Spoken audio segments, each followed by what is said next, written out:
Tremendous help, support, and assistance that the Davao Chamber gave me during my terms as Mayor of Davao City.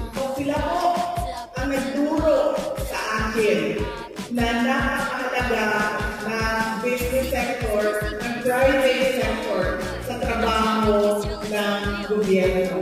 Maraming salamat sa inyo. Ako ay naging Vice President, dinala ko yung values na tinuro sa akin ng Davao City Chamber of Commerce. Mahalaga ang Philippine Chamber of Commerce and Industry sa trabaho ko bilang Vice President. Because the government na